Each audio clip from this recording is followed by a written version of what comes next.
Bonsoir à toutes et à tous. Merci d'être présents ce soir pour notre première réunion publique en extérieur ici à l'école du Mont-Saint-Michel. J'en profite tout de suite pour remercier les équipes qui nous ont permis d'organiser la réunion ce soir. Évidemment, je salue également les personnes qui nous suivent en distanciel via Facebook ou notre site internet. Comme d'habitude, n'hésitez pas tout au long du rendez-vous à poser vos questions en direct sur les réseaux sociaux et ici, non pas dans la salle mais en extérieur. Tout au long de l'année, évidemment, vous pouvez nous retrouver via nos rencontres de quartier, mais également vous pouvez poser vos questions 24 heures sur 24 et 7 jours sur 7 sur l'espace citoyen. Et pour celles et ceux qui ne sont pas à l'aise avec Internet, vous pouvez téléphoner au 03 26 69 38 38 de 9h à 17h du lundi au vendredi. Pour celles et ceux qui ont des questions parmi nous et qui ne souhaitent pas prendre la parole en public, vous avez Geoffrey qui est notre super patrouilleur et qui prendra évidemment toutes vos remarques en note. Pour terminer avec les quelques précisions d'usage, je vous demanderai s'il vous plaît d'activer le mode silencieux de vos téléphones. Et puis je vous propose d'évoquer tout de suite l'ordre du jour de notre réunion publique. Nous avons 3 thèmes. Le tout premier, l'opération de renouvellement urbain de l'îlot des Corallines, avec la question d'une nouvelle place qui portera le nom de notre collègue Jean-Louis Deveau. Cette place sera verte et permettra également d'organiser des événements avec un espace plus minéral. En deuxième point, dans notre ordre du jour, les travaux d'aménagement de cours d'école buissonnière, c'est-à-dire des espaces désartificialisés et plus verts, qui sont de véritables îlots de fraîcheur et qui contribuent à la fois au bien-être des enfants, mais aussi à la lutte contre le réchauffement climatique. Et enfin, nous évoquerons les nombreuses animations de l'été. L'équipe municipale fait le choix depuis plusieurs années de renforcer les animations du quotidien dans la ville pour la rendre plus dynamique, plus attractive et plus agréable pour les Chalonnaises et les Chalonnais. Sans plus attendre, je passe donc la parole à Pascale Michel pour le premier point de l'ordre du jour, qui est vice-présidente de Châlons-Agglo en charge de l'habitat. Eh bien, bonjour à toutes et à tous. Vous dire que je suis très contente d'être parmi vous pour mettre un peu en lumière le quartier des Corallines et surtout la rénovation urbaine dont ce quartier va bénéficier.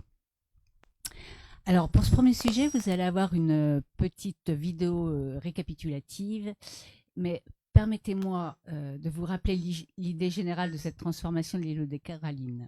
Alors, il faut savoir que c'est un projet au long cours qui va se dérouler donc en plusieurs phases et qui mobilise et coordonne différents acteurs dont la ville, la communauté d'Agglo, bien évidemment Nova Habitat, le bailleur social, mais aussi il y en a d'autres, il y a l'ANRU, il y a le département, enfin je ne vais pas tous les citer, mais tout ça pour vous dire que ça fait appel à beaucoup de monde. Alors je vais recontextualiser un petit peu l'histoire. Vous vous souvenez que, alors pour ceux qui habitent là depuis longtemps, que le quartier prioritaire ouest a bénéficié d'une rénovation urbaine entre 2008 et 2014. C'était un programme qui était conséquent, puisqu'il s'est quand même concrétisé par 203 démolitions, 217 constructions, 377 réhabilitations, 20 aménagements et deux équipements publics, dont la médiathèque Gulliver et l'antenne du centre social et culturel Quartier Orléans.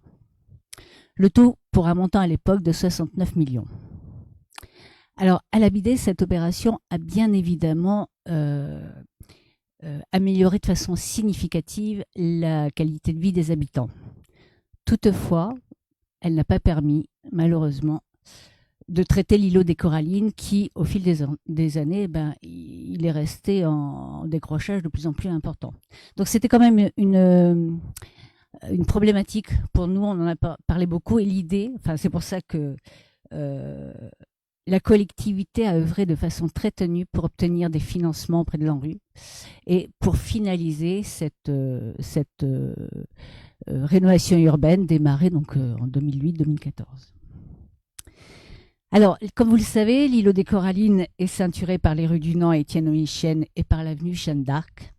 Il comprend 3 ensembles immobiliers regroupant les immeubles de logement Les Corallines et du Nant, la résidence pour personnes âgées et le foyer Bellevue. Il faut savoir que le foyer Bellevue et les RPA sont des propriétés de Nov Habitat et sont gérés par une structure indépendante qu'on appelle l'ACFA, Association Chalon Foyer d'accueil. Enfin, l'îlot des Corallines intègre une pépite, le parc Bellevue. Son aménagement paysager et sa capacité à générer de l'attractivité de ce quartier est importante.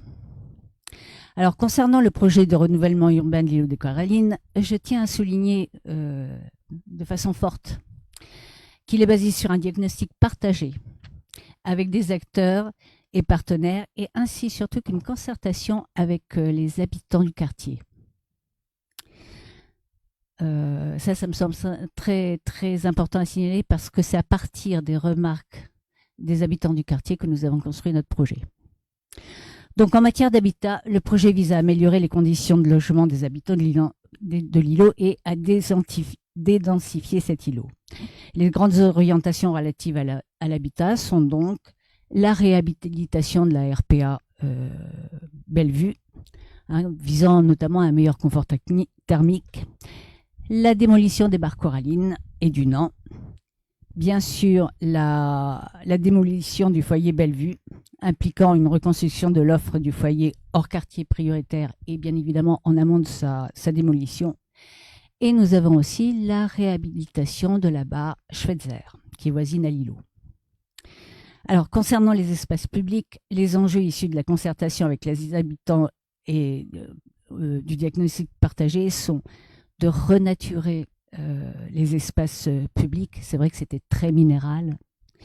D'ouvrir davantage cet îlot sur le quartier et la ville, d'y développer une plus grande mixité des usages, sportifs, ludiques notamment. Et surtout de créer de véritables lieux de vie, où on puisse faire des animations, où les gens puissent se rencontrer, où on peut discuter dans un lieu agréable, aménagé, sécure. Alors, il s'agit donc d'offrir aux habitants des espaces publics de qualité, d'améliorer le cadre de vie. Le projet de renouvellement urbain de l'îlot des Corallines est entré dans la phase opérationnelle avec les premiers travaux et réalisations par la ville et la communauté d'agglo de Châlons-en-Champagne. Depuis la contractualisation avec l'ANRU en 2023, plusieurs interventions ont été réalisées. Démolition de l'école maternelle du Nant, la réfection des espaces extérieurs du centre social et culturel du pôle du Nant, la mise en valeur du parc Bellevue avec l'installation de mobilier de fitness. C'était une opération qui était menée fin 2023. La restructuration du parking Bellevue avec son allée piétonne. Enfin, je ne vais pas tous les citer, mais ces premières actions ont permis d'amorcer le projet de renouvellement urbain auprès des habitants en valorisant les espaces extérieurs. Alors, s'agissant de l'aménagement des espaces publics de l'îlot des Corallines, le projet a été conçu en 3 phases distinctes. Et en fait, ces 3 phases sont articulées en fonction du calendrier des démolitions, des déconstructions des barres. La première phase concerne notamment l'aménagement de la place publique, ce que vous vivez actuellement. En amont de cet aménagement, bien sûr, l'ancienne école du Nant a été déconstruite en 2024 et ça nous a libéré 2000 mètres carrés. Donc cette démolition a permis d'ouvrir et de désenclaver l'îlot. Alors les travaux d'aménagement de la place publique sont quasi terminés puisque l'inauguration de la place est prévue vendredi prochain. Les 2e et 3e volets correspondent à l'extension du parc Bellevue, mais dépendent des calendriers de démolition des barres du Nant et Corallines ainsi que du foyer Bellevue. Tant que c'est pas démoli, on ne pourra pas faire entrer ce parc à l'intérieur de l'îlot des Corallines. Alors, concernant la démolition des barres du Nant et Corallines, le bailleur Nov Habitat a engagé le processus de relogement en 2023 qui s'est achevé à l'été 2024. Les travaux de démolition ont débuté en avril 2025 avec une libération complète du terrain qui est prévue début 2026. La 3e phase est donc tributaire de la démolition du foyer Bellevue. C'est bien sûr une opération à tiroir impliquant une reconstruction de l'offre avant la démolition du bâtiment. Le projet prévoit la construction de 2 bâtiments, L'un pour pour la partie le foyer classique, et l'autre pour une maison d'enfance à caractère social de 80 lits. Je n'ai peut-être pas précisé, mais le foyer Bellevue accueille 80 mineurs non accompagnés du service SAMI, qui est géré par le département. À ce jour, concernant la maison de l'enfance à caractère social, elle est portée par le département et un terrain a déjà été acquis. En fait, il s'agit du terrain d'Arcada, rue Romain Roland. C'est c'est au carrefour, avenue de Paris. L'avenue de Paris. Enfin bon. Oui, voilà, derrière le Lidl. Oui, exactement. Alors, depuis Novo Habitat va engager la réhabilitation de la brèche faîtière, je vous l'ai dit. Les travaux concerneront l'enveloppe du bâtiment, l'isolation thermique, isolation des caves, amélioration de la ventilation et remplacement du système de production d'eau chaude. Un petit mot sur le legs Morel. On a une occupation temporaire en cours depuis 2024. Des aménagements ont été réalisés, tels qu'une piste de vélo, en terre pour les enfants, un terrain de pétanque, une scène d'expression, l'installation de tables de pique-nique aussi. Et le bilan de cette occupation montre que cet espace est utilisé pour des événements et qu'il est apprécié par les jeunes du CFA ainsi que par les familles. Donc les propositions d'aménagement prévues sur cet espace pourront être réalisées lors de la phase 3.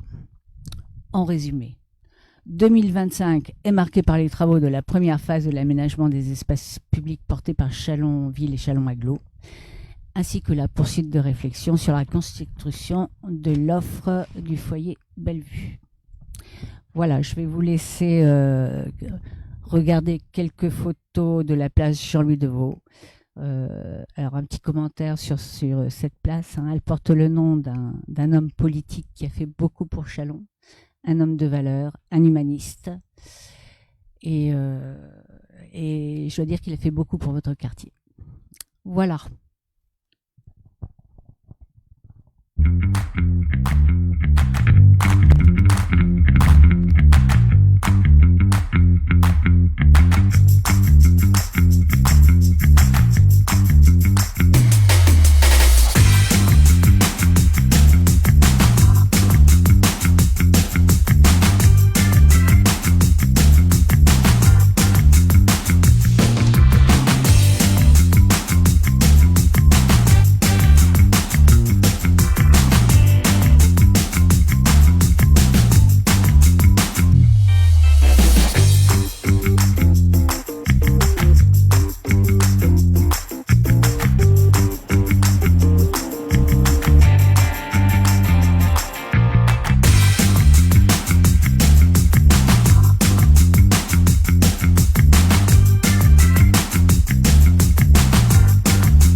Pascal pour la présentation. Est-ce que vous avez des questions sur ce projet? En ligne, on n'a pas l'air d'avoir de questions pour l'instant. En extérieur non plus. Alors moi j'en ai une. Une question en ligne de Yula. Y aura-t-il un vide-grenier ou une brocante dans le quartier? Alors oui. Déjà bonsoir à toutes et à tous. Merci de nous retrouver au cœur du Mont-Saint-Michel pour cette réunion de quartier. Alors on est au cœur du Mont-Saint-Michel, même si on parle principalement d'un projet pour l'instant que Pascal vient vous présenter qui se situe sur la Bidée, donc évidemment rive gauche, mais c'est pas le même quartier. Donc bonsoir à toutes et à tous. Et pour répondre à la question qui a été posée à l'instant, oui, alors il y en a un premier qui s'organise, je crois, le 6 juillet prochain, si je dis pas de bêtises, qui est porté par une association qui s'appelle Flamboyant. Et puis, le 12 octobre, il y aura une brocante qui sera cette fois-ci organisé par le CSC sur le Mail d'Orléans. Donc on a effectivement 2 manifestations de ce type qui sont prévues d'ici la fin de l'année. C'est vrai qu'on a une habitude des brocantes sur d'autres secteurs. Je pense à la Vallée Saint-Pierre par exemple. Je pense au Mont-Héry. Il y a d'autres secteurs de Châlons qui ont beaucoup plus de brocantes. Et là, effectivement, il y a des initiatives qui se font. Donc retenez 2 dates, le 6 juillet prochain au Mont-Saint-Michel et le 12 octobre au Mail d'Orléans. On viendra se promener alors les 6 juillet et le 12 octobre. Est-ce que vous avez des questions sur le sujet? Pascal, merci, tu as été très clair. Super, merci beaucoup. Et je vous propose d'aborder le deuxième sujet relatif à la création de cours d'école buissonnière et je cède la parole à Sabine Bourbrock qui est adjointe au maire en charge de l'éducation.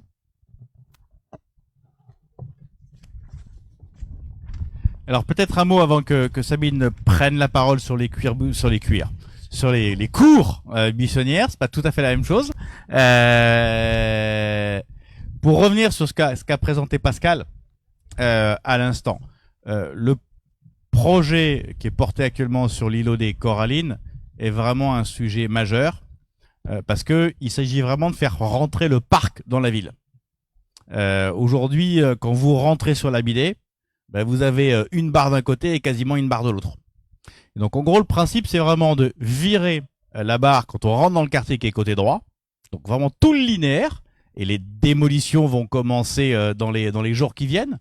Et puis, de dire que, en fait, ce qu'on souhaite, c'est que le parc Bellevue, qui est tout au fond de la place actuelle, on le fasse venir jusqu'à la rue d'entrée du quartier, la rue du Dent. C'est vraiment ça le projet. On veut que le jardin rentre complètement au cœur du quartier et que ce jardin devienne le centre-ville du quartier. C'est vraiment ça le projet que vient de vous présenter Pascal. Vous l'avez vu évidemment sur les images, mais c'est vraiment l'évolution qu'on souhaite et c'est super important pour l'avenir de la rive gauche. Voilà, vous avez eu le temps de vous installer, Sabine. J'ai meublé pendant quelques secondes. Maintenant, c'est bon, vous pouvez y aller. Bonsoir à tous. Donc, nous allons enchaîner sur un sujet consacré aux cours buissonnières. Alors, c'est le jour idéal pour le faire. Nous sommes dans une cour d'école, sous un arbre qui nous abrite, et donc on sent les bienfaits de la végétalisation dans cette cour. Alors, nous nous sommes engagés sur ce projet qui participe du même esprit que ce que vient d'expliquer Pascal Michel sur la place des Corallines. Il s'agit de végétaliser, de désimperméabiliser le territoire. Alors, évidemment, pour répondre à des enjeux climatiques, c'est évident. Le réchauffement climatique est dans la tête de tout le monde. Une journée comme aujourd'hui en donne la démonstration, c'est évident. Donc, il faut, dans nos cours d'école, comme dans nos espaces publics d'une manière générale, végétaliser, proposer des espaces de fraîcheur, donner à nos enfants et puis aux enseignants des espaces qui soient appropriés aux conditions climatiques d'aujourd'hui. Mais au-delà, il y a un autre enjeu avec les cours buissonnières, c'est la rénovation des pratiques pédagogiques. On a tout un mouvement actuel de la classe dehors. Il y a un véritable engouement des enseignants et puis qui est apprécié des élèves où les cours, les leçons se passent en extérieur. Donc le fait de végétaliser les écoles permet d'avoir un accès, surtout dans le monde urbain où nous vivons, un accès plus grand à la nature. Donc, c'était les deux enjeux fondamentaux de ce programme de cours buissonnières sur lequel nous avons démarré. Alors, nous nous sommes inspirés, parce que d'autres l'ont fait avant nous, de 2 exemples. L'exemple de Paris. Donc, Paris a un programme de cours qu'ils appellent cours Oasis, qui est développé maintenant depuis 7-8 ans, peut-être plus ancien. Donc sur l'ensemble des cours, où on désimperméabilise les cours et où on les végétalise. Il y a un autre exemple qui nous a intéressés, c'est celui de Montréal. Montréal, vous imaginez cette grande ville avec ses grands immeubles et donc des espaces au sol très enfermés, très chauds, très bitumés. Et donc Montréal, la ville s'est très rapidement lancée dans des politiques de végétalisation et de modification de leur revêtement des sols. Donc on abandonne le bitume et on met en place des équipements drainants de manière à favoriser la perméabilité du sol, d'avoir on a la pluie qui rentre dans le sol, qui se fait, donc l'imprégnation du sol se fait à la parcelle, et donc il y a des réserves qui se créent dans le sol et qui permettent après ça de restituer des espaces de flotteur. Donc il y a un mécanisme d'ensemble. Voilà, donc on est parti de cet exemple-là, et l'exemple montréalais avait aussi l'originalité d'être très construit en matière de concertation. Et nous nous en sommes beaucoup inspirés pour commencer ce programme. Et donc nos programmes commencent de façon toujours identique. C'est une démarche globale et pluriannuelle que nous avons commencé en 2020. Nous avons d'abord fait un recensement des écoles et des besoins. Donc vous avez 14 cours qui ont été réalisés entre 2021 et 2025. Donc elles ont été classifiées, il n'y a pas de hasard dans la liste, on a fait en fonction des investissements qui venaient récemment d'être réalisés. Je vais vous prendre un exemple. On venait de réaliser la cour de l'école maternelle du Verbeau dans le cadre de la reconstruction. On n'allait pas décaisser immédiatement. C'était pas logique, et donc on a repoussé la maternelle du Verbeau. Après ça, vous aviez des cours très végétalisés. Je prends l'exemple de l'école du Mot au centre-ville. Vous avez une cour où vous avez différents espaces qui sont très végétalisés et avec une part de pelouse importante. Vous aviez des cours qui étaient largement macadémisés, minéral. On invente des mots. Donc Jules Ferry faisait partie de cette catégorie. Vous avez l'école de Pierre Curie sur laquelle nous allons intervenir cet été. Donc voilà, on a fait des choix en fonction des caractéristiques des cours, en fonction des enjeux et en fonction de la réalisation des travaux les plus récents. Alors, quelques chiffres clés sur ce programme, donc pluriannuel. Merci, monsieur le maire. Donc, sur les cours déjà réalisés, cela représente plus d'1,8 million de travaux. C'est énorme. L'investissement donc sur ces cours est conséquent.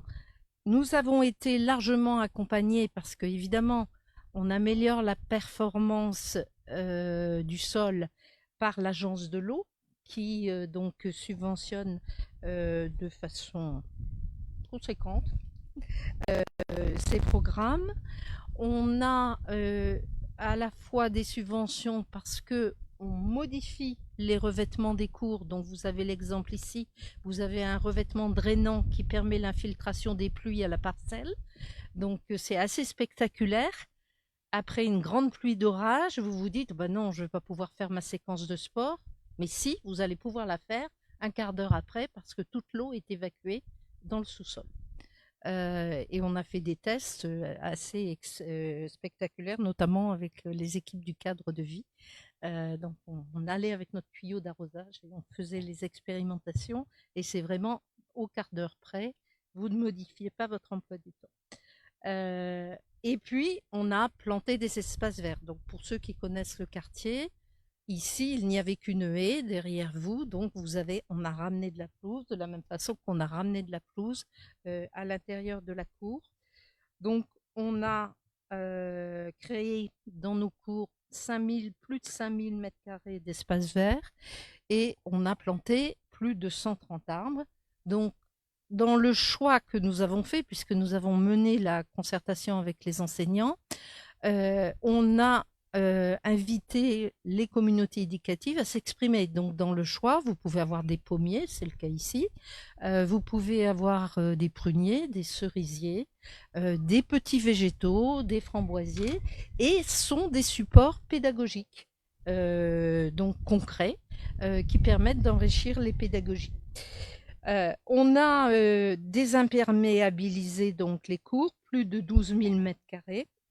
Et évidemment, à partir du moment où on réaménageait la physionomie des cours, on a eu une réflexion déchets, puisqu'on a équipé nos cours de poubelles de tri. On a eu une réflexion également dans le prolongement mobilité douce, et donc on a aménagé des racks pour les trottinettes et les vélos, de manière aussi à encourager les enfants à utiliser plus largement ces modes de mobilité. Donc le calendrier d'intervention était chaque année contraint parce que on a 2 mois de vacances qui permettent de décaisser les cours et on ne peut faire des travaux que pendant les vacances. Et donc, ce qui nous oblige à un rétro-planning. Et en début d'année, donc, on fait une concertation avec les équipes pédagogiques, les parents d'élèves. Le cadre de vie fait un pré-projet, donc de ce qu'il imagine, qui est soumis à discussion.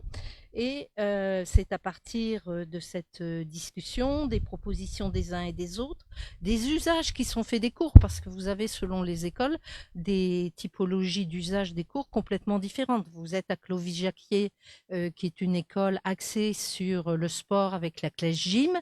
Il est évident que la demande des équipes, c'est d'avoir des équipements sportifs conséquents. On vient de faire les concertations sur Pierre Curie.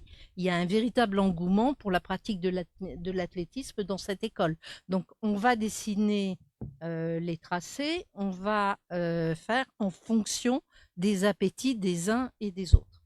Donc, des nouveaux mobiliers, des marquages, donc qui sont faits au mois de septembre-octobre. Et puis, vous savez bien, tout bois ne prend racine qu'après la Sainte-Catherine. On fait des plantations, évidemment, à l'automne. Donc, voilà. Et alors, en ayant le souci, au niveau du service de cadre de vie, et je les en remercie, d'associer les enfants à toutes ces séquences de plantation. Donc, on a fait avec Augustin Delavenne, le premier adjoint qui est en charge du plan arbre, on a fait toute une série de séquences de plantation donc dans les écoles, ce qui a du sens, ce qui permet aux enseignants donc de présenter l'évolution des plantes, le parcours de vie des végétaux, et puis qui associe concrètement les enfants au dispositif. Alors, donc, il nous reste sur notre programme 10 cours à réaliser. Donc, cet été, nous faisons la cour de Pierre Curie. Nous faisons la deuxième partie de l'école Jules Ferry. Alors, Jules Ferry, c'est une école 3e République qui était à l'origine une école des filles et une école de garçons séparées. Elles ont été réunies depuis qu'on a installé la mixité, donc depuis les années 60. On a supprimé le mur qui séparait les deux parties de l'école, ce qui fait qu'on a une cour absolument immense. Et comme on fait de la programmation budgétaire, l'année dernière, quand on a entamé les travaux sur Jules Ferry, on s'est dit ça va pas passer.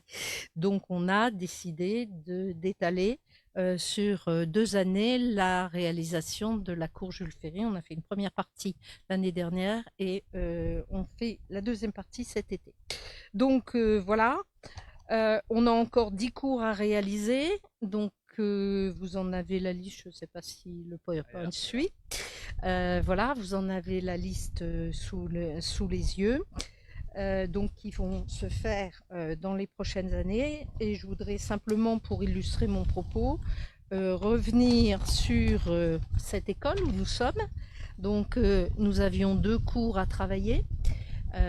Vous connaissez bien les lieux, donc la maternelle qui est de l'autre côté de ce bâtiment et puis l'école élémentaire qui est la partie élémentaire qui est ici. Vous avez l'avant, donc à partir des prises, des captations d'écran Google.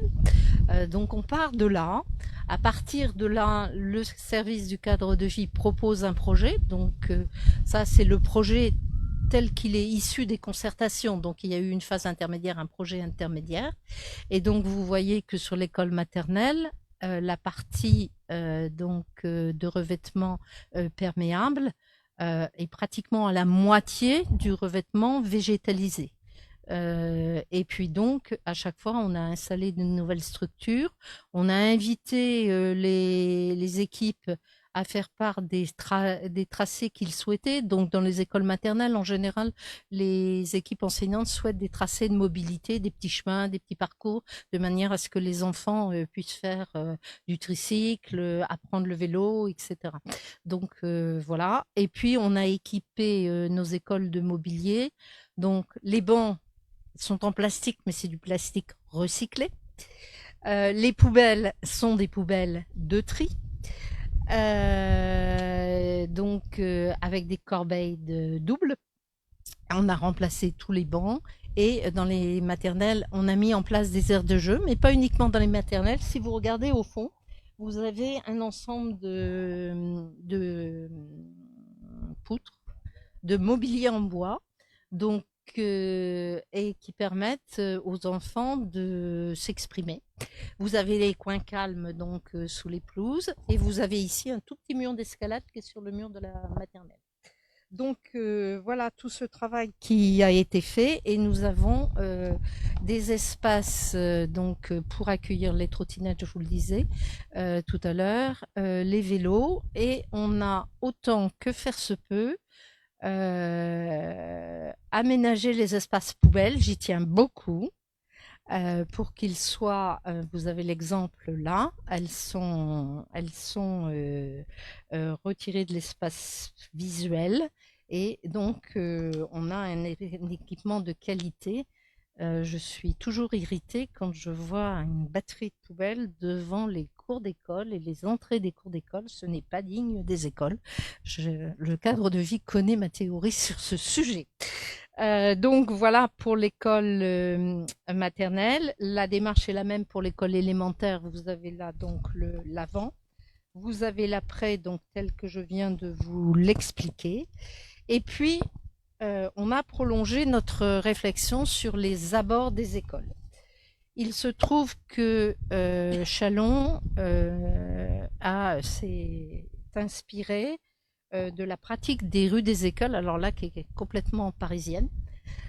Donc à Paris, c'est une politique qui est mise en place depuis une dizaine d'années, où pour sécuriser, à la fois pour des enjeux de sécurisation, mais aussi des enjeux d'agrément, on met en place, quand la voirie le permet, parce que on ne peut pas le faire partout, des espaces piétonniers qui améliorent la qualité des abords des écoles. À Châlons, on l'a fait dans le quartier du Verbeau, devant l'école Lapi. Vous avez le mail Lapi, donc qui a été piétonnisé, ce qui fait que ça pacifie les entrées d'école.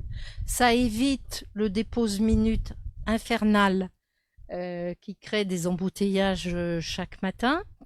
Donc ça sécurise l'arrivée sur les écoles et on en a profité pour les végétaliser. Et donc ici, c'était évident, compte tenu de la configuration donc de la raquette d'entrée, qu'il fallait aménager dans le prolongement de l'aménagement de la cour buissonnière une rue des écoles aménagée. Donc comme on a fait les semis il y a 2 mois et qu'il commence à faire chaud, vous ne voyez pas encore que c'est vert, mais ça sera vert dans les mois qui viennent. Et là aussi, c'est un projet qu'on a mené en concertation avec la communauté éducative pour voir quelles étaient les problématiques d'entrée, de sortie, donc la conduite des uns et des autres aux abords des écoles. Alors, pour l'appui, puisque c'est le premier exemple, je tiens à signaler que les enfants du conseil municipal des enfants ont apporté une dernière pierre à cet aménagement, puisqu'ils ont conçu les décorations graphiques de cet espace piétonnier. C'est un de leurs chantiers de l'année.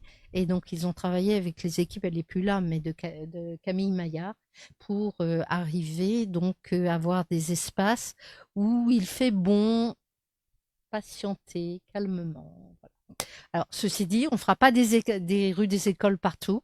Il y a des configurations qui sont complètement urbaines, qui sont absolument impossibles, mais il est évident que, par exemple, pour l'école Lavoisier, dans le quartier Schmitt, nous retournerons l'entrée des écoles de manière à avoir une entrée sur l'espace vert qui est entre la rue Lafayette et le gymnase. Et donc, on rentrera à l'avenir, à l'arrière. Ça fait partie de nos projets. Et donc, à chaque fois qu'on a la possibilité de le faire, nous le faisons. Donc, voilà. Donc, les prochaines écoles, les prochaines cours aménagées, c'est Pierre Curie, donc à l'été. Donc avec une piste de course, hein, c'est ce que nous ont demandé les enseignants, un jardin potager parce que ils font du jardinage, et puis l'autre école, c'est la deuxième partie de Jules Ferry. Donc là, on est dans la prolongation de ce qu'on a fait l'année dernière. Donc voilà ce que je pouvais vous dire sur ce programme. Je suis à votre disposition pour répondre aux questions. Merci Sabine. Merci. Je sais pas si on m'entend. Merci Sabine. Est-ce que vous avez des questions sur les cours buissonnières? Attendez, monsieur, le micro arrive. Il faut qu'on vous entende aussi sur Internet, donc le micro arrive.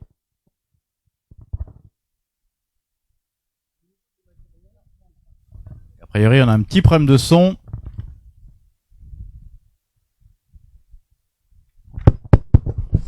Allô. C'est bon.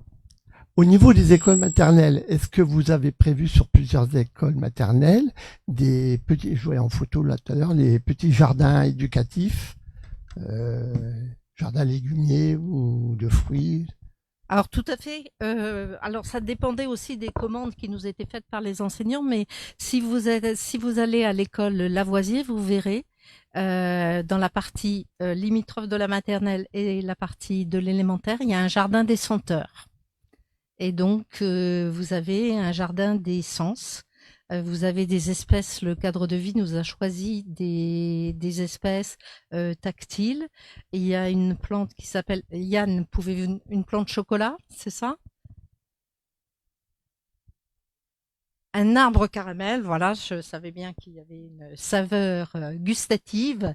Et puis, donc, on exerce les 5 sens, donc c'est un jardin des sens. Après ça, vous avez des petits végétaux qui sont plantés dans un certain nombre de cours.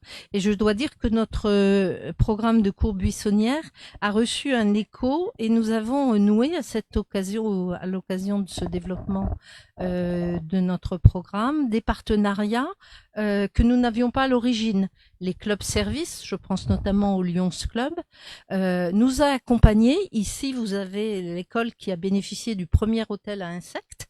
Et donc depuis, c'est un programme qui se développe dans différentes cours et ils ont acheté des végétaux qui ont été plantés, qui ont été offerts donc aux écoles, et on a fait des opérations de plantation comme je vous l'expliquais tout à l'heure grâce au concours. Donc on a été aussi accompagnés par les acteurs du territoire, donc c'est toujours intéressant de mesurer cet effort. Et au niveau du matériel, du mobilier, on est accompagné par le Kiwanis sur des bancs de l'amitié. Donc voilà, des petits plus qui permettent un meilleur confort des enfants dans nos cours d'école. Voilà. Je ne sais pas s'il y a d'autres questions. Il me semble que madame avait une... Je tiens. Ouais, je voulais savoir si le petit parc à côté, qui dépend de l'école de Saint-Michel, va être refait au niveau des allées. Parce que dès qu'il va pleuvoir, c'est impraticable. Donc c'est joli, vous avez replanté des arbres, c'est beau, mais c'est impraticable à cause des allées qu'ils ont envahies d'herbes, mauvaises herbes.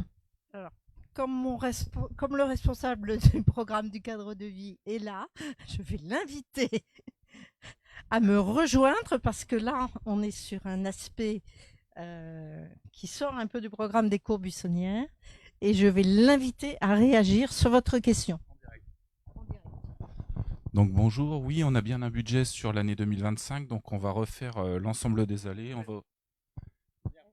On va aussi également. Merci. Il faut passer à la télé, sinon c'est pas drôle. Refaire voilà, des barrières sur l'ensemble du square. On va désimperméabiliser la partie haute aussi du square où il y a le City Stade. Et on va faire aussi des plantations d'arbustes et d'arbres aussi en complément. Donc il y aura peut-être aussi, on a posé la question à Nova Habitat s'ils voulaient participer au projet pour compléter une aire de jeu. Donc ça c'est toujours en pourparlers. Mais voilà, sur on va dire fin 25, début 26, il y aura bien des travaux qui vont compléter le square. Y compris la destruction de l'ancienne salle des fêtes qui sert de squat, quoi. Là. Vous pouvez répéter la question comme on dit dans les inconnus? Dans le parc à côté, il y a une ancienne salle des fêtes qui est Ouais. désaffectée parce que tous les ados du quartier venaient squatter. Ça fait un petit peu verru dans le quartier. Est-ce qu'elle va être démolie? Je ne sais pas vous répondre. Voilà. Donc pour l'instant, on ne sait pas vous répondre, mais on retient ça. Peut-être qu'on pourra du coup passer vos coordonnées à Geoffrey, qui est juste derrière, pour qu'on puisse vous répondre. Parce que j'ai pas la réponse en tête. Est-ce que vous avez d'autres questions sur les cours buissonnières? Eh bien, merci beaucoup Sabine. Merci. Merci Sabine. Moi, j'ai quelques questions de Ludovic. La première, pas sur les cours. La première, est-il possible de mettre en place un contresens cyclable sur la jonction de l'avenue de Paris jusqu'au rond-point François Mitterrand, qui est une voie réservée aux bus? L'itinéraire par la rue Loyer oblige à un grand détour et une perte de temps, surtout à la vitesse d'un vélo. Alors c'est déjà possible en fait depuis le 15 janvier, puisque la circulation des cycles, des vélos sur la voie de bus rue Jean Jaurès a été autorisée, et donc c'est déjà possible. Et la deuxième question de Ludovic, savez-vous à quel moment les travaux de requalification de la façade de la gare vont-ils être réalisés? La date de démarrage semble reculer d'année en année. Alors effectivement, on a reculé, pas tout à fait d'année en année, puisqu'on devait le faire plus tôt cette année, ce sera fait plus tôt l'année prochaine. Pour une raison très simple, c'est que avec les équipes, on avait reçu il y a quelques mois la SNCF qui nous avait présenté les façades qu'elles imaginaient sur le site de la gare. On n'avait pas été enthousiaste à la présentation qu'ils nous avaient faite à l'époque, donc on leur avait demandé de retravailler le dossier. Il se trouve que je les ai vus à nouveau pas plus tard que cet après-midi. Ça tombe bien. Et donc cette fois-ci, cet après-midi, on a validé le principe de la façade. Ils nous ont fait 3 nouvelles présentations qu'on a trouvées beaucoup plus qualitatives que ce qu'ils nous avaient proposé jusqu'alors. Donc on a validé une des trois façades. Ils vont pouvoir maintenant faire leur permis de construire pour déposer effectivement à la mairie. J'ai plus en tête ce qu'ils nous ont dit, mais c'était en gros un début de travaux qui serait probablement le second trimestre 2026, pardon. Second trimestre 2026 pour une durée de travaux qui sera 6 à 8 mois. Donc grosso modo, on peut estimer que fin 26, début 27, on aura cette nouvelle façade place de la gare, ce qui nous aura permis d'avoir un quartier gare complètement configuré, puisqu'on a fait d'ores et déjà, vous l'avez sûrement en tête, la place de la gare, qui nous permet d'accueillir tous les modes de transport possibles et imaginables. On aura en fond de place fait le bâtiment de l'Agence régionale de santé. Vous avez peut-être vu que sur le côté maintenant, il y a un nouveau bâtiment qui est quasiment terminé. Il nous reste grosso modo à faire le bâtiment de la gare lui-même. Et donc ce bâtiment de la gare sera fait, on va dire, d'ici fin 26. Il restera un petit point non fait. C'est ce qu'on appelle la tour de l'horloge. Je ne sais pas si ça vous parle. Quand vous regardez la gare, en fait, alors tour, c'est pas une tour new-yorkaise, elle fait pas 50 mètres de haut, elle doit faire 3 ou 4 étages, mais on appelle ça la tour de l'horloge. Donc sur le bâtiment de la gare, vous avez une tour, quand vous la regardez, complètement à gauche, et donc tour de bureau tout simplement. Donc on refait la partie basse de la gare, mais la tour on la touche pas, parce que la tour, ils savent pas encore exactement ce qu'ils vont en faire. Pour l'instant, elle est vide, notamment parce qu'il y a effectivement un peu d'amiante sur le bâtiment. Et donc, ils vont faire le désamiantage, mais on ne sait pas encore quand est-ce qu'ils vont, quel est l'usage qu'ils vont lui donner. Donc on le verra dans les années qui viennent. Mais le bâtiment de la gare, il sera fait pour fin d'année 26, début 27 probablement. Premier trimestre 27, j'imagine. Eh ben, merci Benoît. Si on n'a plus de questions... Ah, si monsieur. Attendez, le micro 2 secondes, arrive. le micro arrive.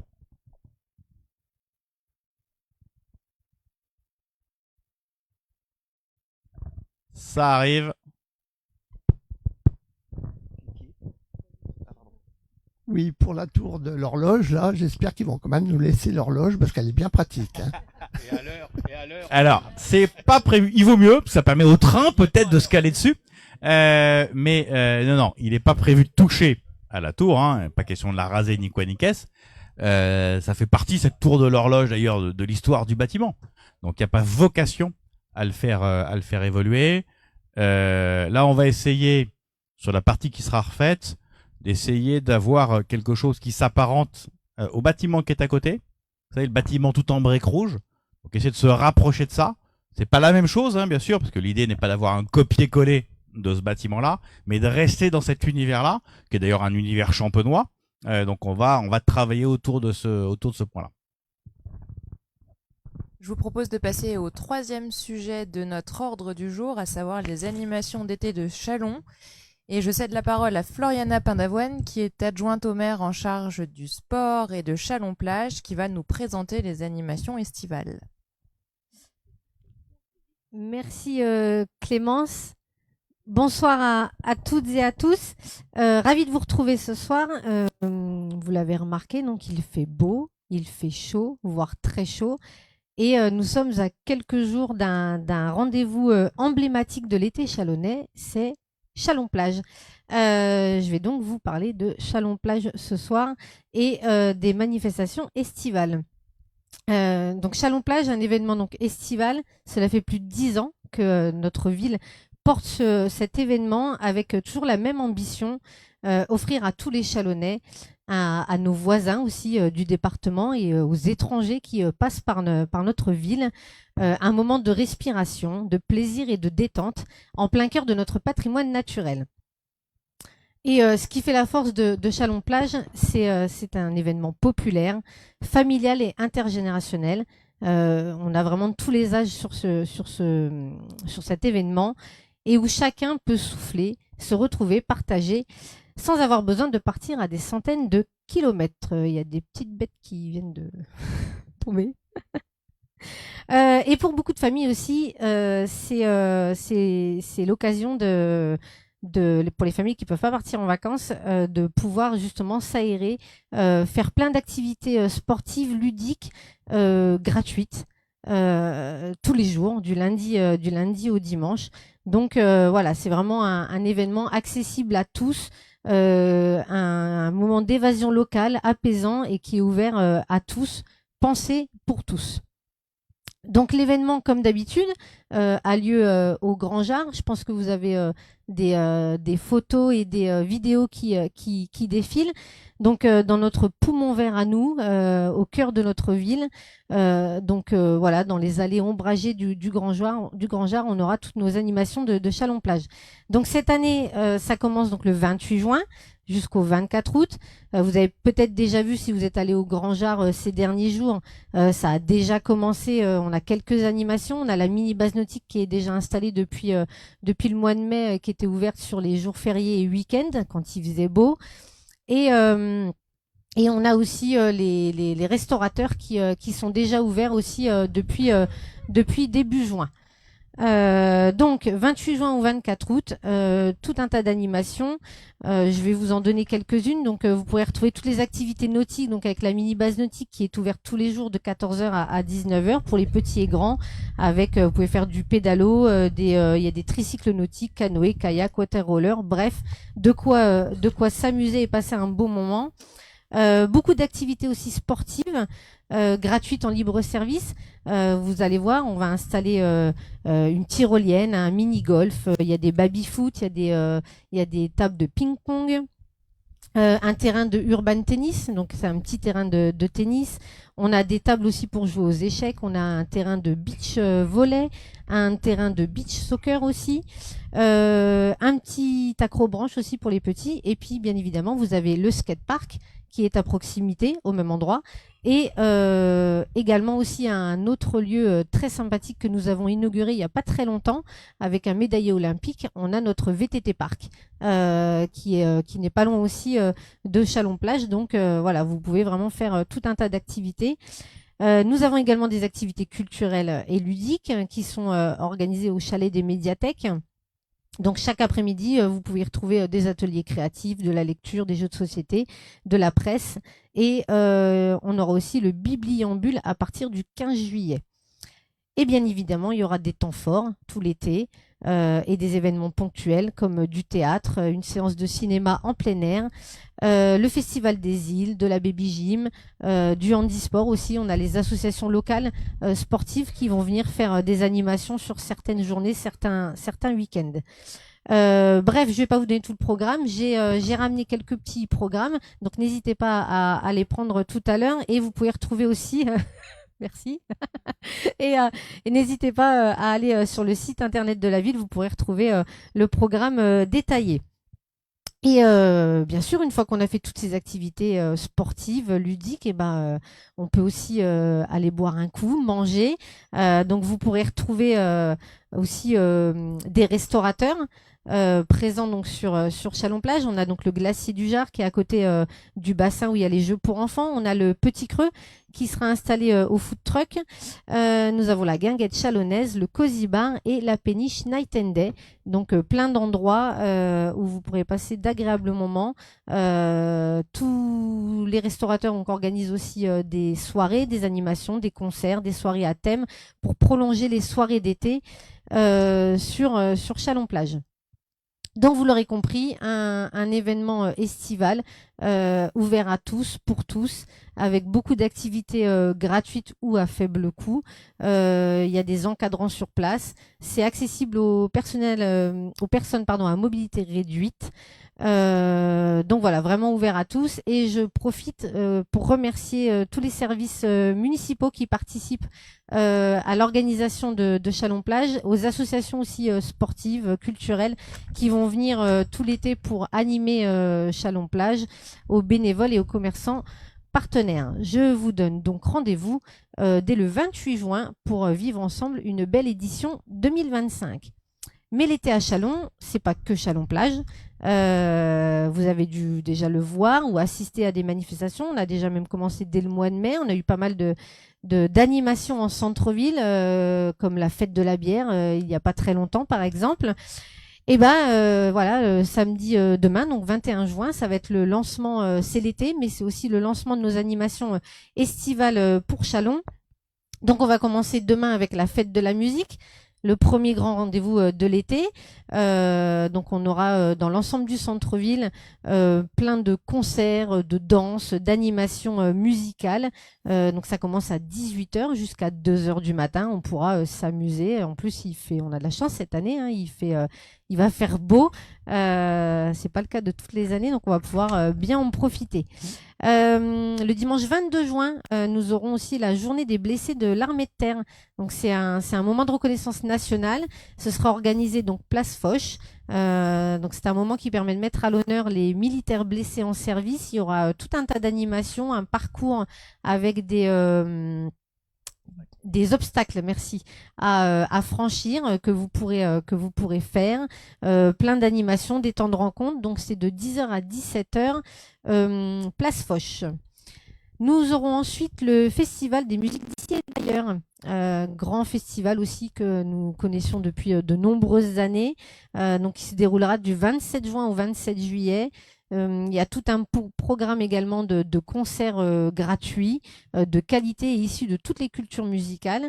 Donc les concerts auront lieu place de la République et dans plusieurs lieux emblématiques. Donc vous pouvez également retrouver le programme.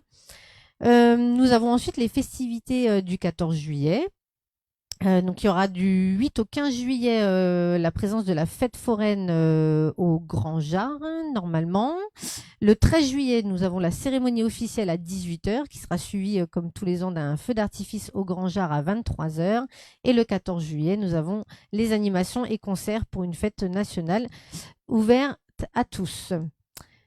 Nous allons ensuite, malheureusement, quand nous voyons comme ça, ça y est, l'été est passé. Et nous allons faire notre rentrée à la foire de Châlons. Oui, 13 juillet, hop, on arrive direct à fin août. Donc, la rentrée avec la foire de Châlons, donc du 29 août au 8 septembre. Donc, notre événement à nous, chalonnais, notre vrai événement de rentrée. Donc voilà, je vous le présente pas la foire, hein, tout le monde connaît, plein d'animations, des concerts, plein de choses à faire sur cette foire. Nous aurons ensuite, donc je saute, hop, fin septembre, samedi 20 septembre, la 4C, qui revient encore cette année. Les années passent très vite avec moi. Hein. La 4C, donc qui revient donc cette année organisée au Grand Jar. Donc voilà, une course colorée, donc n'hésitez pas à participer. On n'a pas besoin d'être un grand sportif pour la faire. Hein. On peut marcher aussi lors de cette course. Hein. Moi personnellement, j'ai marché l'année dernière, mais je l'ai fait. Voilà la 4C, donc n'hésitez pas à y participer. C'est toujours un très beau moment. Et tout au long de l'été, vous allez retrouver aussi des animations estivales régulières comme les séances de cinéma plein air. Donc j'ai cité tout à l'heure, il y en aura une à Chalon-Plage, mais on en aura une aussi au Verbeau, au Parc Bellevue également. Donc des films grand public que nous avons choisis. Vous avez également les apéros gourmands, donc ça on les connaît, hein, toute l'année on en a, mais entre juillet et septembre nous allons en avoir. Donc ils ont lieu au Petit Jar quand il fait beau ou sous la halle du marché couvert. Donc les dates je vous les donne, 11 juillet, 8 août, 12 septembre. Donc l'occasion de passer un vrai moment agréable et convivial. Ensuite, nous avons donc les concerts à Chalon-Plage. On a toute une programmation d'un tas de concerts et d'animations. Et une petite nouveauté aussi cette année, vous avez dû voir aussi Place de la République qu'il y a une paillote qui est installée, qui a ouvert début juin. Donc c'est un espace de détente. Vous pouvez toujours boire un coup, manger quelque chose, passer du bon temps. Et donc c'est ouvert tout l'été jusqu'à début septembre. Et vous pourrez même profiter du coup des concerts de MIA en même temps en étant à la paillote. Vous l'aurez compris, beaucoup d'animations dans notre ville. On a beaucoup d'animations toute l'année. On a beaucoup d'animations l'été aussi qui rythment notre ville, qui dynamisent notre ville. Donc voilà, j'espère que vous n'hésiterez pas à en profiter. Merci. Merci Floriana. Est-ce que vous avez des questions, monsieur? Je voulais savoir si vos amis de l'OMS participaient à Chalon-Plage. C'est tout. Non, nos amis, mes amis de l'OMS ne participent pas à Chalon-Plage, ils n'en ont pas fait la demande. On fait un appel quand on lance, avant de lancer Chalon-Plage, on envoie un mail à toutes les associations. Donc si elles veulent participer, elles sont bien évidemment invitées à le faire, mais l'OMS n'a pas demandé à participer à Chalon-Plage. Est-ce que vous avez d'autres questions? Moi, j'ai une question. Allez-y. Quand est-ce qu'on peut se baigner à Chalon-Plage?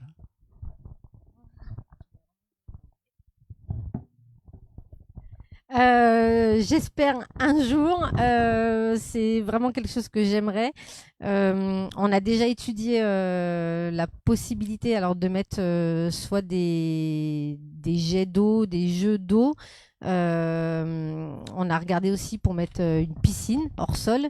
Mais en termes de gestion, il faut un maître nageur, mais même plusieurs, parce que vu l'amplitude horaire de Chalon-Plage et l'ouverture du lundi au dimanche, c'est pas simple. Et en termes aussi de gestion, la piscine, de à quel moment qui sort de la piscine ou pas, c'est tout quelque chose à organiser. Ou alors, pourquoi pas, moi je l'ai déjà imaginé, se baigner dans l'anse du Jar, mais on peut faire une piscine naturelle, ça se fait, on peut faire une piscine naturelle. Moi personnellement, C'est à ça que je pensais. moi personnellement, je suis pour. Maintenant, C'est à ça que je pensais. moi. est-ce que le maire est pour Écoute, et Sabine a évoqué à plusieurs reprises des copier-coller que nous avons fait avec des initiatives de la ville de Paris. Et notamment sur ce qu'on voit ici, hein, la cour Buissonnière, ou ce qu'on voit sur les écoles des rues. Paris va ouvrir sur la Seine 3 zones de baignade, cet été.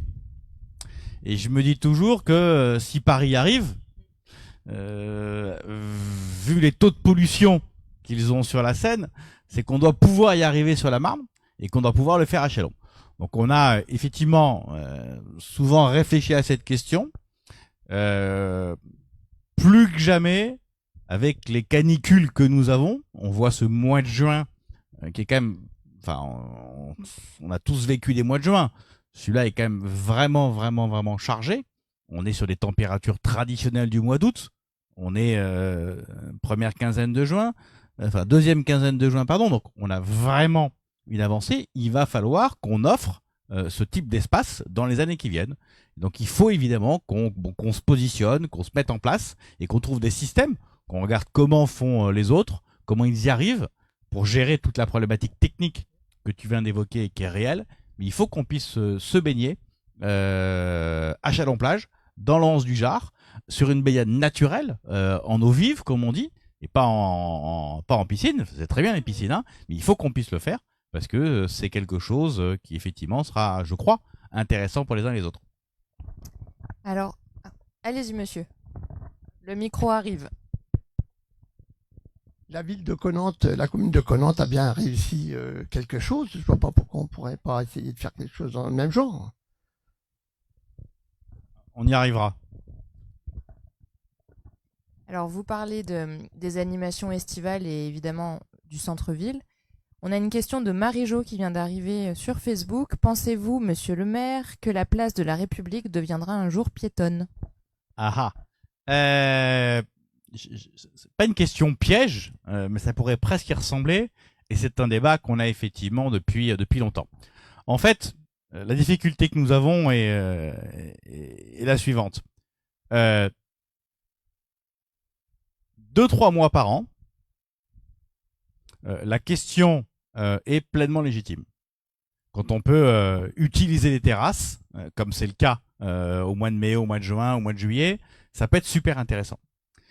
Objectivement, en octobre, en novembre, en février, c'est peut-être moins pertinent de piétonniser la place.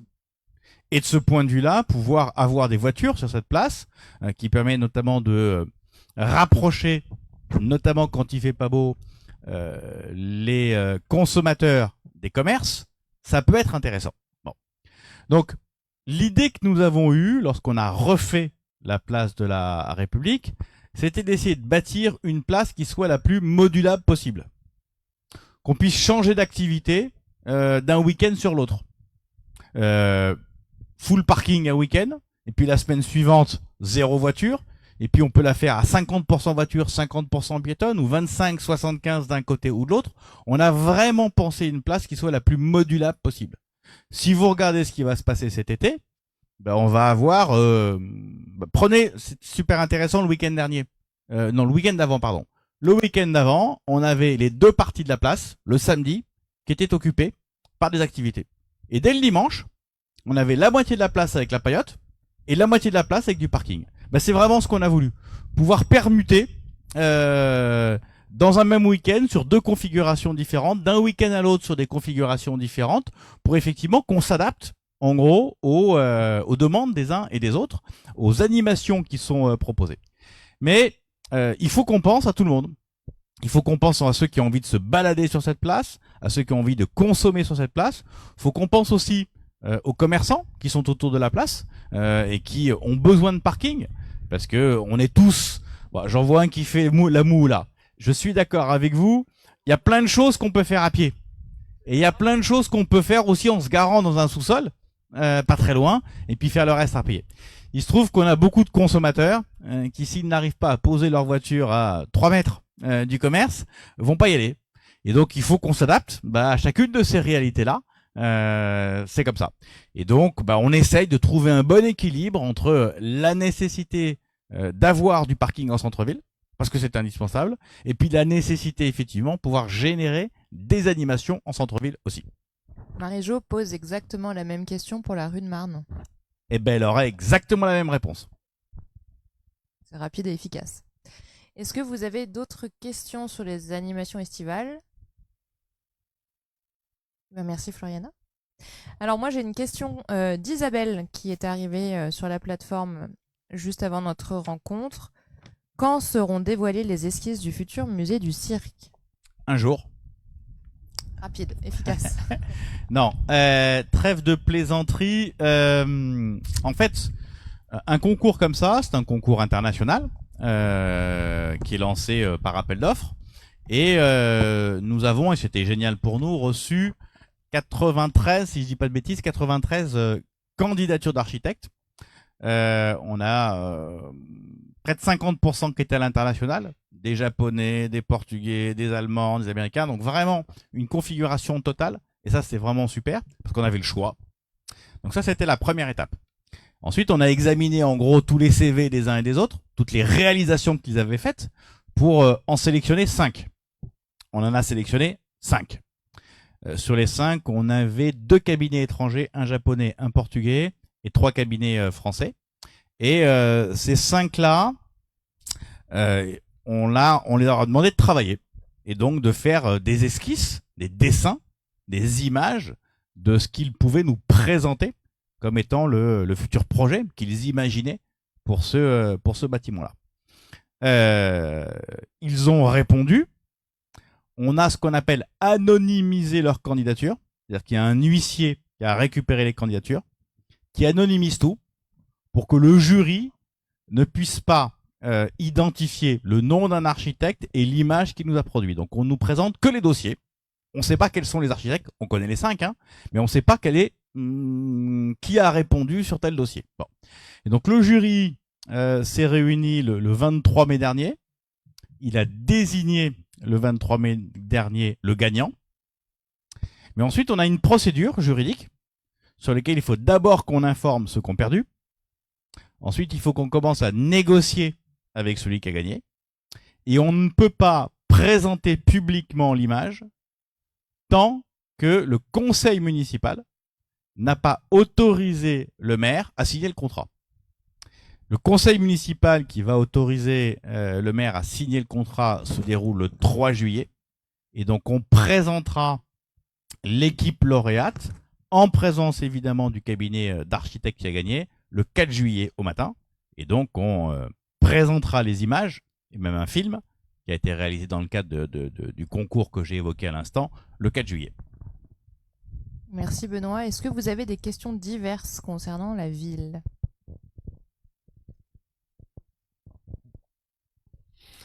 Oui, il a été installé une recyclerie donc à Châlons qui fonctionne très bien, d'après ce que je sache. Mais par contre, on n'a peut-être pas pensé que tout le monde n'a pas de voiture, tout le monde n'a pas de vélo. Il y a des personnes qui sont à pied. Donc, il y a un trottoir côté SNCF qui aurait besoin d'être un peu aménagé pour les gens à pied. Et puis, peut-être un peu, il y a l'histoire des aides, la SNCF aussi, tout ça. Bon, enfin, je pense que ce trottoir aurait besoin d'être aménagé pour les personnes qui veulent se rendre à la recyclerie et qui n'ont pas de moyens de locomotion. Alors, on va regarder ça. Je ne vais pas vous raconter d'histoire. C'est pas sûr que ce soit une priorité. Pourquoi? Parce que ce qu'on essaie de faire, et d'ailleurs on va avoir un rendu très bientôt là-dessus, ce qu'on essaie de faire en général, c'est la chose suivante. On fait passer un camion dans la ville qui mesure l'état de la route. Est-ce qu'elle est bien, pas bien, bonne qualité, mauvaise qualité. Ensuite, on fait passer, ensuite on met sur une deuxième colonne d'un tableau, non pas la qualité de la route, mais son taux de fréquentation. Combien de personnes passent par la rue en question? Parce qu'en gros, une rue qui est en mauvais état, si personne n'y passe, elle n'est peut-être pas prioritaire. Et ce qu'on veut, c'est faire une liste de priorités en disant qu'on a besoin de savoir quelles sont les rues qui sont en mauvais état, sur lesquelles il y a beaucoup de passages, pour les refaire, elles, en priorité. Je pense que le site que vous évoquez sur la partie trottoir que vous évoquez, ne doit pas avoir une fréquentation de dingue. Donc on va regarder, et vous avez raison, mais comme on ne peut pas refaire toutes les rues et tous les trottoirs de la ville, partout, il faut donc qu'on établisse un classement et une priorité. Et notre priorité, c'est vraiment soit le mauvais état, soit la fréquentation, et c'est vraiment le cumul des deux qui nous intéresse. Or là, je vais regarder, je vous dis pas non, je vais regarder, mais c'est pas le lieu qui me paraît le plus fréquenté. Madame, vous aviez une question. Je voudrais savoir quand sera fini le parking en bas de la route de 3 là, qui a été commencé et qui est inactif depuis 1 mois. Le parking de covoiturage au bas de la tour. Il est beau. Eh ben, il y a quelqu'un qui arrive qui va vous répondre tout de suite.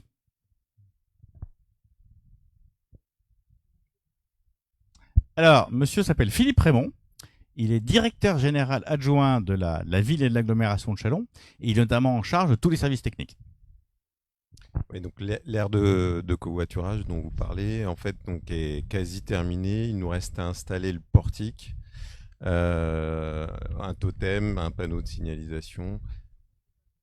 Alors, il y a tout un bout qui n'est pas fait derrière parce qu'on n'a pas encore acquis cette parcelle. Donc, on fait une première étape avec 23 places, une place PMR. Et la deuxième partie, on est en train de négocier avec le propriétaire pour pouvoir acquérir la deuxième parcelle. Voilà. Elle va être ouverte d'ici 1 mois, je pense. Alors, comme beaucoup de nos travaux, avant qu'ils ne soient terminés, c'est inutilisable. C'est le principe même des travaux. Quand on refait une cour d'école comme ici, tant que les travaux ne sont pas terminés, on ne peut pas utiliser la cour d'école. Et donc, c'est beau, c'est pas encore utilisable pour une raison très simple, c'est que nous avons un certain nombre de réglementations. Si on pose pas le panneau, c'est pas utilisable. Si on pose pas ça, c'est pas utilisable. Donc il faut évidemment qu'on finisse. Et une fois que c'est fini, on ouvre.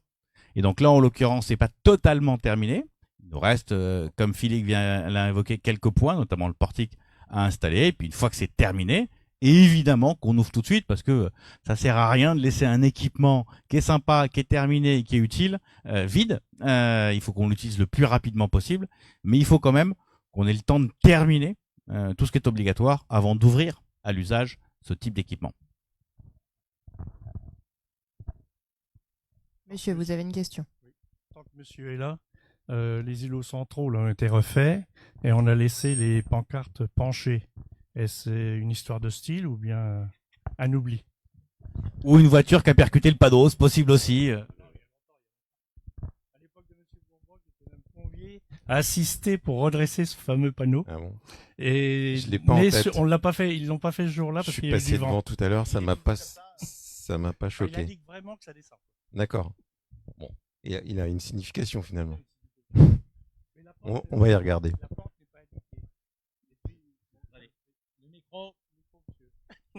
Ce qui me dérange toujours beaucoup, moi, on m'a fait refaire ma façade et puis j'en suis fier de l'avoir fait et d'avoir écouté. Mais les prieux, là, c'est toujours aussi peu attrayant pour une entrée de ville. Les prieux, c'est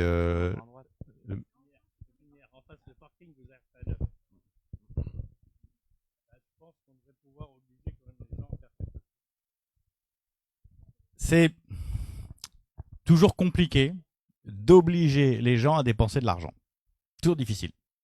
Alors c'est vrai qu'on incite, même si on appelle ça un plan de ravalement de façade obligatoire, il y a le mot obligatoire dedans, mais enfin on ne peut pas forcer les gens qui n'ont pas envie de dépenser de l'argent à refaire la façade. On peut pas. Là encore, on pousse, on incite, on met des subventions, on accompagne, on aide. On va pas non plus payer tout à la place des gens, parce que dès lors qu'ils rénovent leur façade, leur bien prend une valeur supplémentaire. Donc il serait pas bien que ce soit les impôts des Chalonnais qui soient au bénéfice d'une seule personne.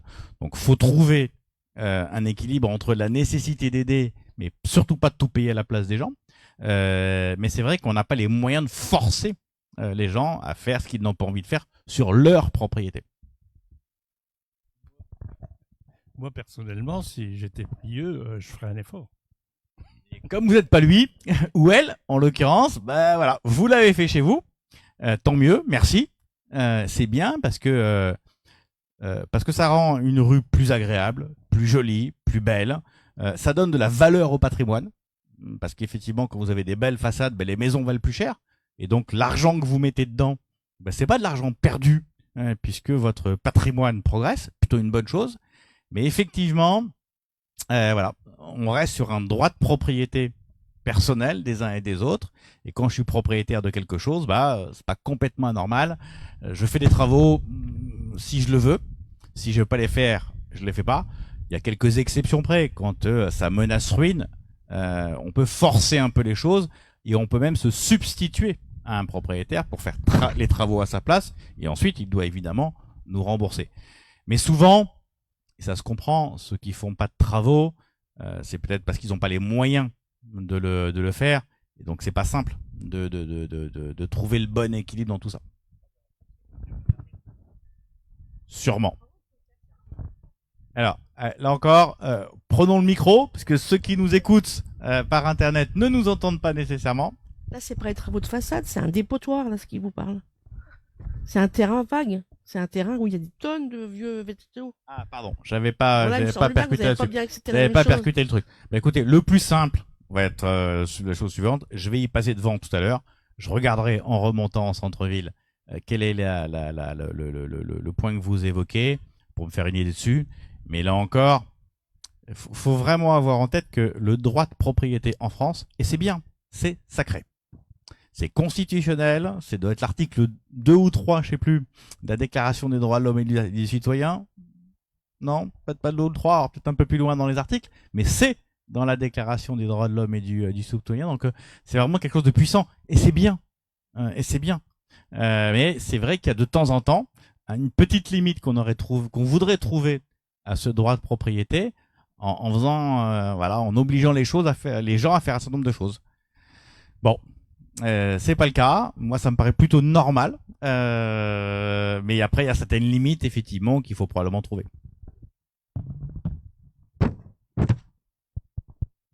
On a tous les points négatifs malgré tout. Hein. Nous, on est habitants là, des pâtures d'Arras.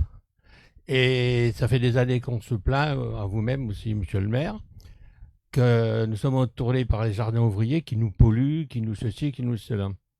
Donc, avec Bruno, nous avons invité un élu, M. Delavelle. Ça a commencé l'année dernière, mais il est venu que début d'année. Il nous a annoncé un projet. On était satisfaits. Il était réalisé en 2 mois de temps. Et l'ensemble des riverains sont satisfaits parce qu'on n'avait plus une entrée de lotissement qui semblait plutôt l'Afrique. C'est très beau l'Afrique.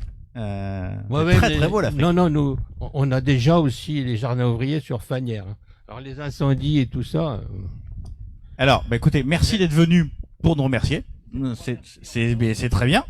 C'est très bien. Et ce sont les équipes de monsieur qui sont en occupés. Donc merci, c'est très sympa d'être venu pour dire ça. Voilà, merci. Voilà. Ça fait plaisir d'entendre que ça va bien. Ça fait plaisir. Et puis souvent, et c'est normal, les gens se déplacent plus pour dire ce qui va pas, et c'est normal, que pour dire ce qui va. Ce qui est bien, c'est quand on fait les deux.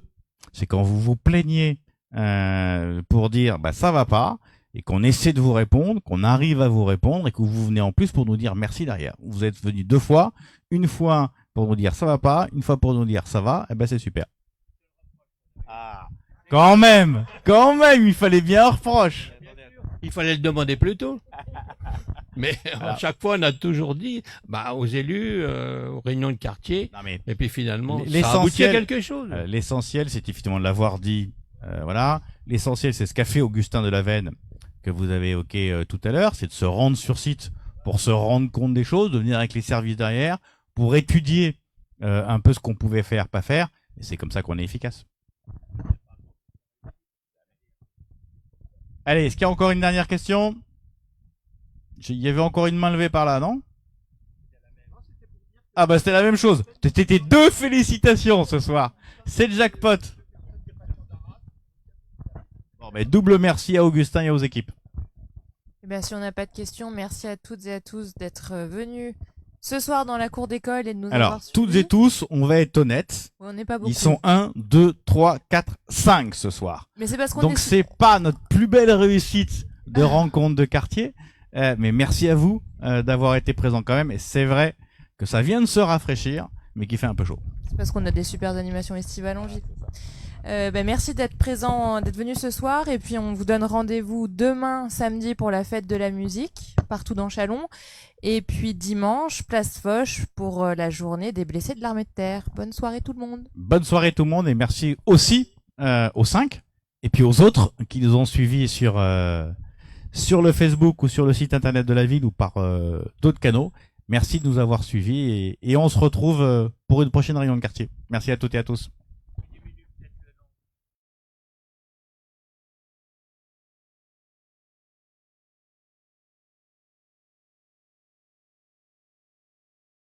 Zut, c'est fini!